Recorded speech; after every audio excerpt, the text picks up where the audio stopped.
Hi everyone, my name's Holly, and today I'm going to be teaching you how to trim an aggressive dog's nails. Now, this is Max. He's an 8-year-old hound dog lab mix. He has a multiple bite history and has tried to bite me on multiple occasions. I've been working with him for a few months now, so I figured now was the perfect opportunity to create this video and show you guys how the process works. How to do an aggressive dog's nails solo, yet safely. Now, ideally, we want the owner to muzzle the dog for us, whether they come in their own muzzle or you get your own groomer muzzle like I have on Max here. Now, the owner wasn't around today, she just dropped off in the morning, so I ended up muzzling him myself outside of the room first. I also recommend doing a shoulder restraint rather than a neck restraint because we don't want to pull on the dog's neck too much, or if they decide that they want to lunge and try to bite you or whip around or anything like that, that we don't damage their trachea. So the way that we do that is we first do a neck loop, and then we pull one leg through, effectively going around their shoulder and around their chest area. And then we connect the loop to the lowest point on our grooming table.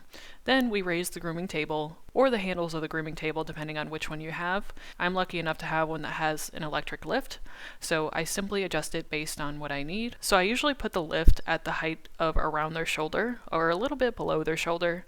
That way they are kind of parallel to you. Whenever you're trying to decide what level to set the table at, it's important to look at how much slack is in the leash.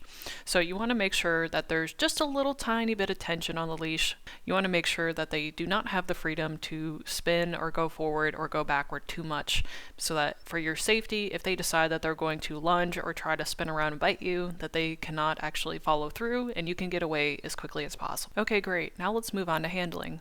So first I grab my Dremel, and then I put my knee parallel to their shoulder and put my foot in between my foot and theirs. And then I can just simply pick up their foot and go for a grind. Now, I strongly prefer to use a grinder for this process because I find that a lot of dogs are actually better with the grinder rather than the clipper, because I have found that also whenever they're moving around, or if they're really feet shy or feet aggressive, that the clippers tend to provoke them. So obviously you can do whatever you want, but I strongly recommend doing a grind first and then trying to work your way up to clippers if you're doing the training process, rather than just trying to go for the clip, because again, I find that the clip is kind of triggering for them. I like to give them a few minutes break in between each foot, that way it lowers the stress level on both the dog and for you. So now, whenever you're going to go do a back foot, same difference, you go put your leg in their hip, and then you go for the Dremel. Now, you want to make sure that you're not holding the feet too high, otherwise you might be causing them discomfort, especially if they have hip dysplasia or another medical issue. You know that you're not holding it too high if you can look behind yourself and see that you're just parallel with the dog's front ankle. Don't forget to give the dog and your own back a break so that you don't become too sore the next day. Now, when I go to move him here, notice that I don't go to directly grab his collar, and instead I use my body and the leash to move him instead. This is because I know that in the past when I've tried to grab his collar that he has tried to go for a bite. So yes, in this session I am sort of working around his triggers, but believe it or not, this is the best session we've had in a few months. Now just duplicate the process for the opposite side. If your back needs a break, you can simply lean down like I am here and continue. If this video was helpful at all, please drop a like on it and consider subscribing. Thanks so much. See you in the next video.